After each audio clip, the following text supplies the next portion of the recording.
There we go. That's it switched on for the audio. And okay.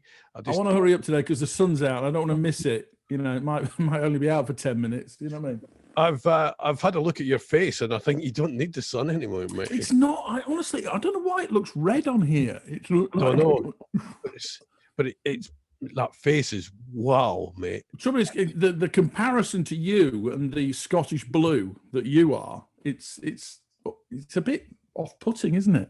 Well, it's not off-putting. It's just a natural thing. You're fake tan stuff. That's the problem. Nothing to do with I'm a natural color. You've just gone completely. Wow, what is that color? It's because there's a window there and the light is shafting in, and I'm getting that. That's gonna put people off. They could pass the window. They think there's something on fire. You know, this face is going to put people off, but your Scottish purple face is not. Yeah. Oh, okay. They'll think there's something wrong with you. There's a big fire in there. It's massive. It's a massive fire. Look how red that is. Welcome, everybody. This is totally Barbara Staten, totally BS. And we've had a busy week of news and things happening. We've got a lot of BS this week. A lot of BS. I was watching this thing yesterday, a lovely drama. It was kind of a monologue, Paul. I've never seen the BBC. In fact, a lot of the TV shows actually covered it. Station Sky, BBC Parliament, they were all covering it. This guy doing a monologue, very relaxed monologue, and then occasionally they go to another character who would ask a question, and he would go on. It was an epic performance. 7 hours and 7 minutes, Paul. It was magnificent. In other words, it'll get a BAFTA. It'll get Spielberg will make the American version of it. It was wonderful. A lot of people though saying it won't be in the factual category. It'll be in the fictional category because a lot of people are saying a lot of it's made up. Really? Oh, well, okay. I thought it's kind of fly in the wall. Oh, well, how will I know? What? How do you know it's made up? Did they make that announcement during it? No. I don't know it's made up. I don't know it's made up. But a man who runs the country, who's known for lying, has accused the man doing the monologue of lying about the health secretary lying to the public and Parliament, and therefore you need to work out which of the liars you trust to be telling the truth at this opportune moment. Wow, because the guy I remembered his face now. He was the guy. He was like, I'm not going to go down that road, but he's the guy that helped put that stuff on the side of the bus during Brexit. That's correct. That guy. But that was a lie. Right, so it's not coming. We're not going to get a big windfall. No, you're not going to get 350 million a week for the NHS. So Dominic, who was there in his impossibly large white shirt yesterday, he does need a bit of fashion advice there, I think. I'll have a word with him. But so Dominic, could have been lying yesterday, but he spoke for 7 hours off the tip of his tongue in a sort of very easygoing way. And he seemed to remember a hell of a lot of detail and facts. And it was just tripping off like that. It didn't appear like he'd made it all up and he was struggling for answers. But, he may not be the biggest liar out there. It might be somebody else who's lied before. Yeah, we have to, I suppose we have to make our own minds up. But there were certain people come out for a bit of certain people got a wee bit of a pat in the back. I didn't hear much about Michael Gove. In fact, Michael Gove's been very quiet. But Rishi Sunak, he got the full name. That bloke Hancock, he got called Hancock. He wasn't Matt, he was just Hancock. That's all. He should have been sacked 15 or 20 times, said Dominic. And as for Michael Gove, when Michael Gove goes quiet, yeah, he's doing what he's doing. He's at home just sharpening the knives to plunge in your vertebrae. Him and his wife, Sarah, one day we will be at number 10 and we will spend a fortune. Yeah. What a beautiful couple they are. They're just actually, Paul, I think they're made for each other. I do think. But Paul, I thought it was interesting yesterday that Dominic said a number of things that he said the Prime Minister did say, pile up the bodies, let them pile high. It's only affecting 80-year-olds. Yes, be all right. Yeah. Herd immunity, let's go for that. Tens of thousands of people died needlessly. Never mind. and I should have been the mayor in Jaws and kept the beaches open. Yeah, do you think he would have managed to do that? Do you think he would have managed to keep the Jaws with the beach open? Would he have done that? Well, I don't know, because he was also talking about injecting himself with COVID live on TV. Yes. So I think if we continue the Jaws analogy, that means he would have swam out to meet the shark and tried to beat it up a bit. Yeah, and then go on, bite that, go on, bite that. I'll just because I'll survive this. I will survive it. Yeah. What it kind of got me as well, Paul, was the fact that we found out how things work behind the scenes, and you're a communications expert, but we found out what happens, when they have to deal with a big story. But also, I thought, because the Archers makers must have been watching this as well, because they did a kind of version of how they're going to tell their stories in the future. Really?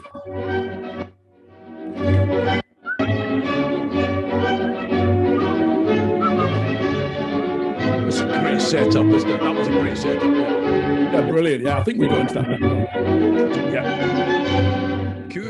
Q, Dominic. Okay, today is going to be all about COVID and whether or not we're going to announce the household quarantine. We then got completely derailed because in the morning of the 12th, suddenly the national security people came in and said, Trump wants us to join a bombing campaign in the Middle East tonight. You come in, boys. And we need to start having meetings about that through the day with Cobra I'm going to well. go and bomb Iran. So everything to do with Cobra that day was on COVID was completely disrupted because you had these two parallel sets of meetings. Yeah. You had the national security people running in and out talking about, are we going to bomb the Middle East? Bomb it, yeah. You had the so basically Trump was in charge, basically, and whatnot, as we were trying to figure out, are we going to do household quarantine? And then to add to it sounds so surreal it couldn't possibly be true. That day, the Times had run a huge story about the Prime Minister and his girlfriend and their dog.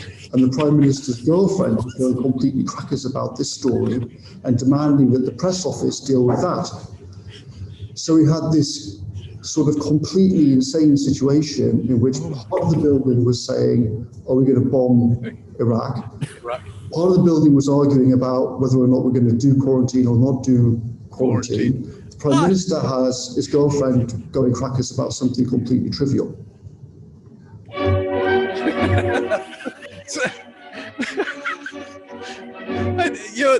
I'm loving this Carrie Simmons thing. This kind of narrative that's developing about her as well behind the scenes, because she was a communications person as well. I don't think she understands how how things work though, because she was also alleged yesterday that she was trying to get people who'd been through a proper job process sacked, and her mates shimmied in. It doesn't really work like that in the civil service. But it's amazing that those three choices that they had that day: deal with a pandemic that's going to kill 130,000 people, deal with a mad president who wants to just bomb the Middle East because things aren't going very well at home, or Carrie's dog story. Yeah. Now, personally, I'd have lumped all on Carrie's dog story. Yeah, just go for that. Yeah. The other stuff's just nothing, is it? Nothing. Yeah. Nothing at all. They're all a bit unfinely, those other two, but Carrie's dog. Yeah, too big to tackle. The dog story sorted in an instant. But this lying thing we talked about just a few moments ago. So, the liar in the white shirt, proven liar, talking about his boss who's lied loads in the House of Commons and lied before and got sacked from newspapers twice for lying. And the health secretary that he's accused of lying about not lying. Lying, yes. Yeah. I've got a way to work it out. I've got a new game. Oh, I love it when you come up with new games. What are the new games? It's called Liar, Liar, Pants on Fire. And it's really, really simple. So we get Boris and we get Dom and we get Handicap. Yeah. And we set their kegs on fire. And we just leave the backsides burning until one of them confesses that one day they did tell the truth, that one of them has told the truth at some point. Eventually, when their crackers are on fire, They're going to spill the beans. They're going to tell us when they told the truth. That's going to have like epic proportions, isn't it? Well, Boris's arse is going to have epic proportions, but yeah. But I don't think Cummings will have an arse on him, really. You know, but I that's wonderful. I love the way you've done that. That's Channel 5. It's maybe Saturday night, 6:30, 7 o'clock. The kids will love it, and we can put warnings out about fire, but also more importantly, arses, and also more importantly, don't tell lies, kids. You know, that's the thing. No. Don't tell lies unless you want to work in politics. But it was a real. The 7 hours was a breadth of sound bites, and he delving into popular culture like Spider-Man and stuff. Did you see? I mean, he threw everybody under the bus. They were actually bringing in extra buses. That bus. Yeah, but no, he had more buses lined up because he said, you better order some extra because I'm going to throw everybody under the bus. Apart from Rishi Sunak. And Rishi. But, Spider-Man, kid, what the hell was that about? As soon as you have some kind of major problem, you have, that Spider-Man meme with Spider-Man, both the Spider-Mans pointing at each other, but it's like that, but with everybody. So you have Hancock pointing at the permanent secretary, and you have the permanent secretary pointing at Hancock, and they're both pointing at the Cabinet Office. The Cabinet Office is pointing back at them, and all the different Spider-Mans are all pointing at each other, saying you're responsible. And the problem is, everyone's right and everyone's unhappy. Spider-Man. He can't. Oh, that was great. I love that. And then he went into Boris. He was caught early on. Boris was calling the COVID Kung Fu virus. Yeah, it was. No, I was wondering about that thing because I think that started in America. I think it wasn't even a genuine first-time joke.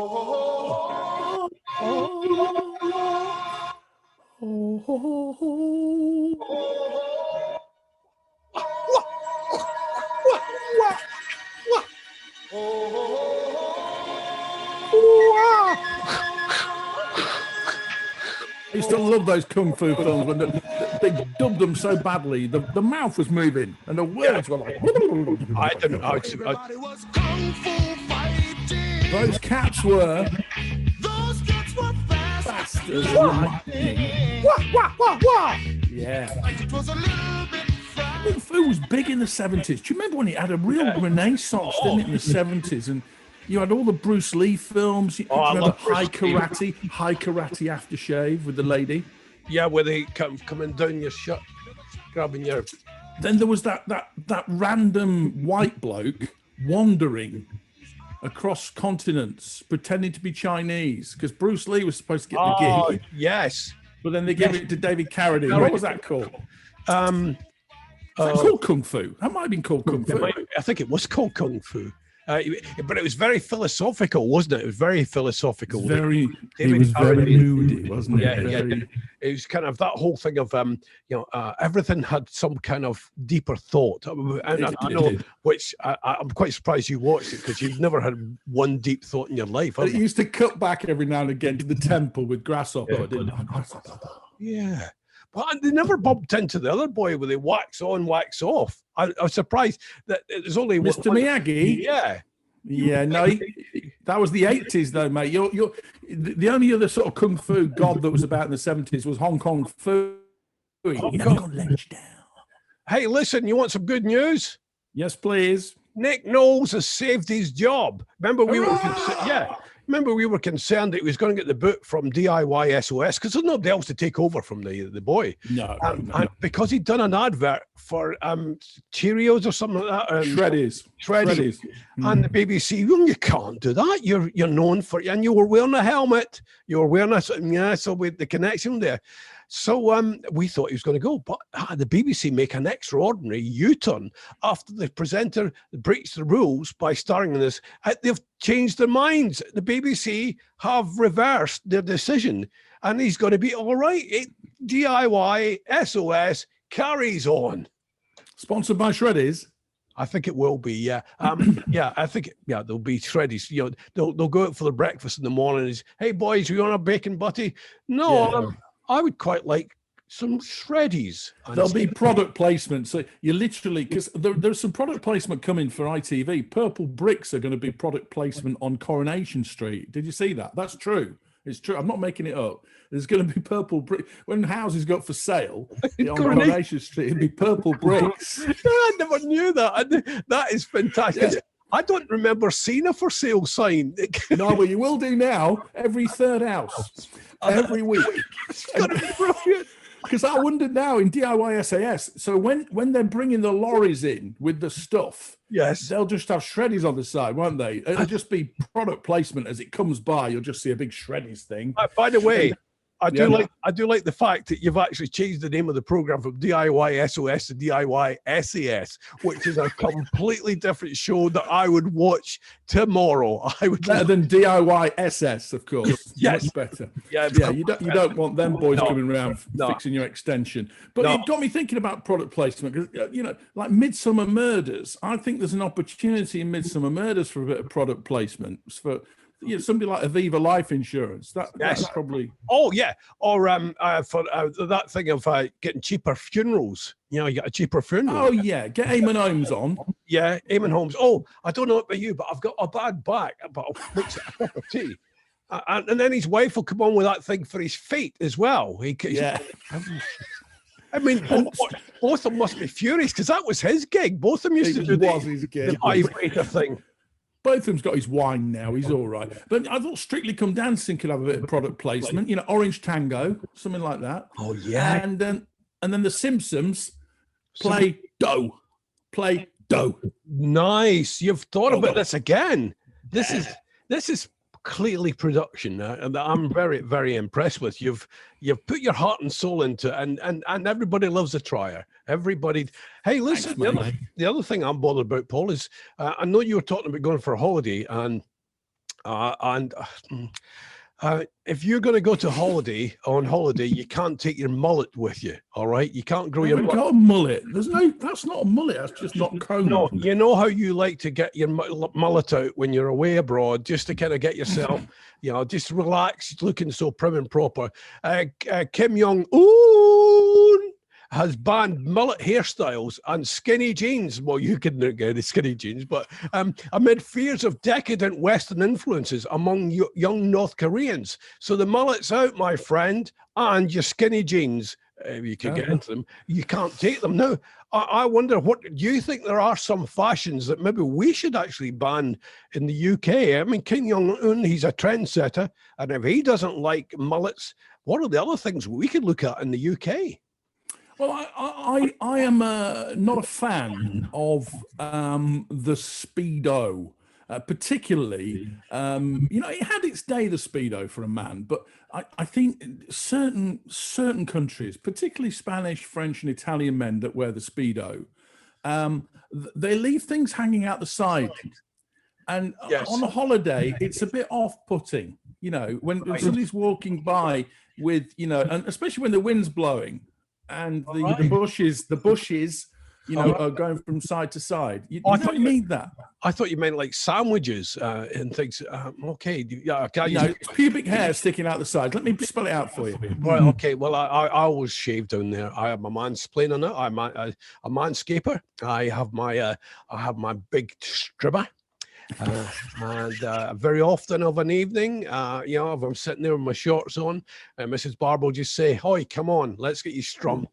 Let's get the scythe out. Yeah, let's trim that back a wee bit, and it's the fun we have just getting the boys shiny again. It's lovely. Ronnie, I'm going to do a sort of juxtaposition here, a handbrake turn, because I've got some sad news. Oh.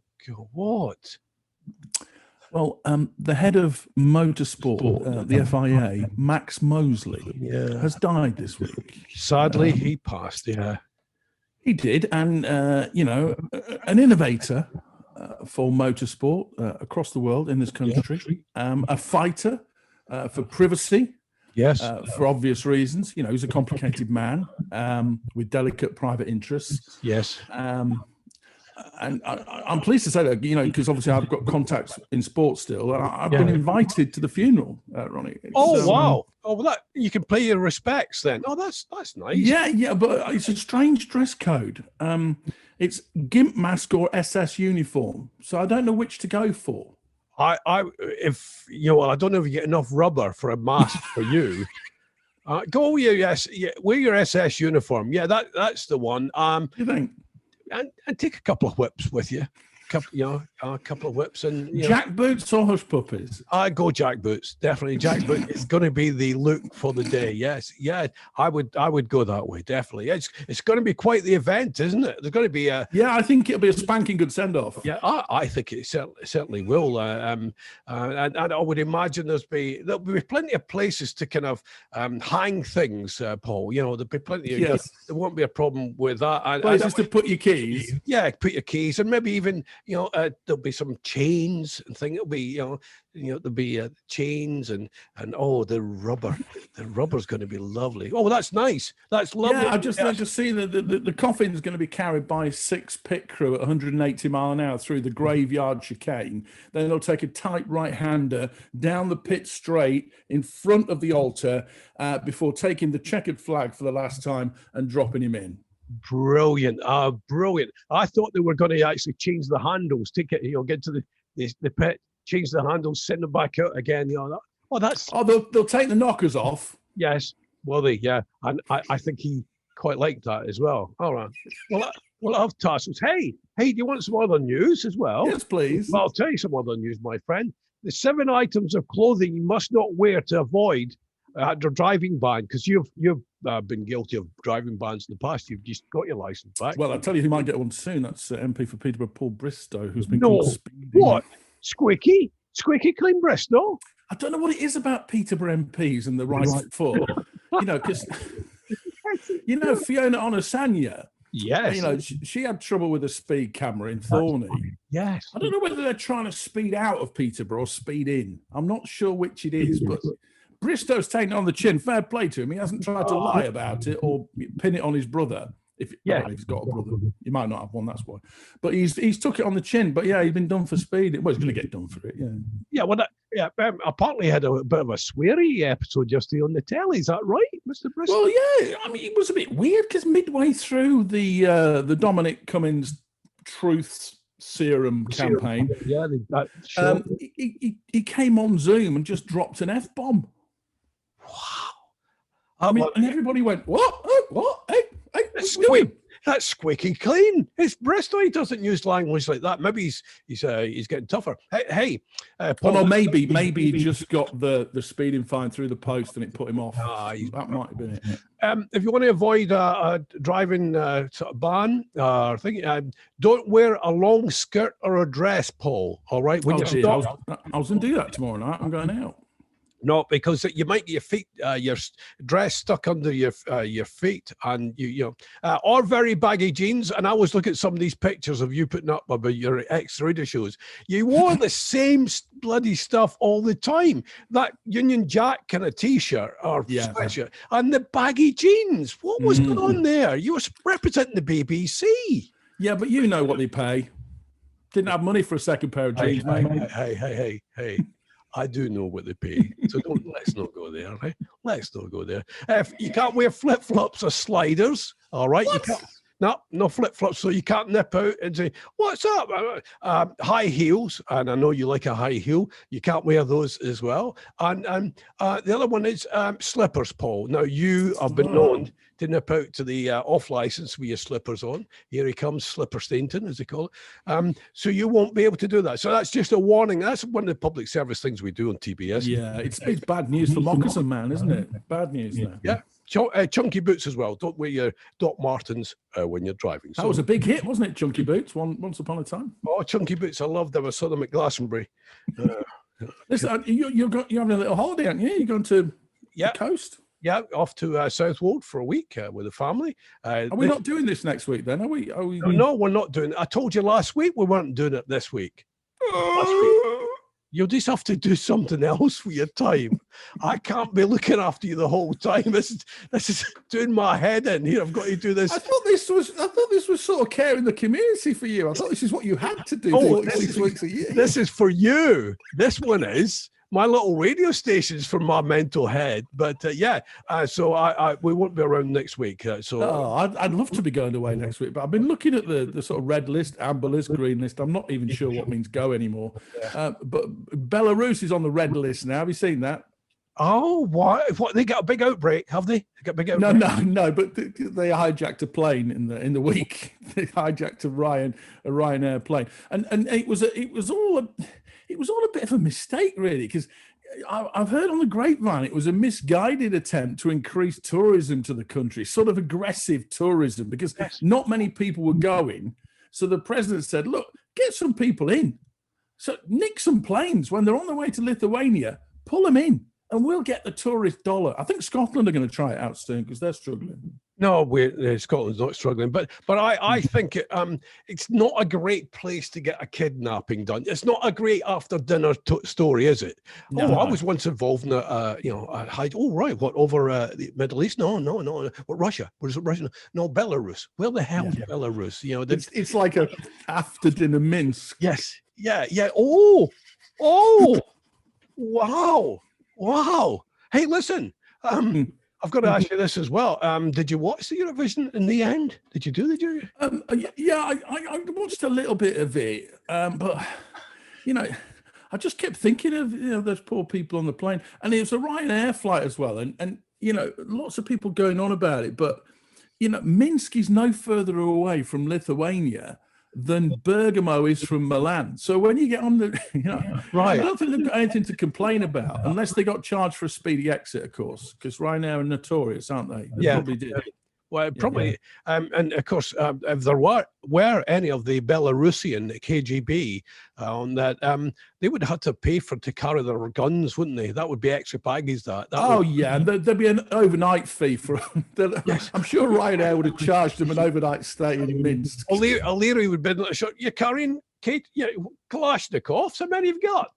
That's going to be 40 quid a piece. Don't you worry. You can't put that in your overhead. No, that's gone in the hold where it belongs. Yeah, cheaper to take your ski gear. But the EU as you mentioned, the Eurovision, the EU taking revenge on Belarus, a vicious revenge, banning them from next year's Eurovision. So maybe the UK should hijack a plane. Yeah, that would be, I was going to say I've often thought about hijacking a plane, but that would be wrong. So I'm not going to say that. I've never thought, I've often thought about robbing a bank, but but yeah. You've never reached, but your problem with robbing a bank is, the till's up here, isn't it? So you're breaking up. Yeah. I would send them a note. I would write them a note or send them an email. You just check your emails. I'm robbing you. Well done. Can I just say well done to the people that won Eurovision? I think they're called Maneskin or something with their song Ziti Buoni. Yeah, yes, Ziti Buoni. Something like that. There was some controversy. There's a bit of a kickoff about whether he was taking drugs, the lead singer.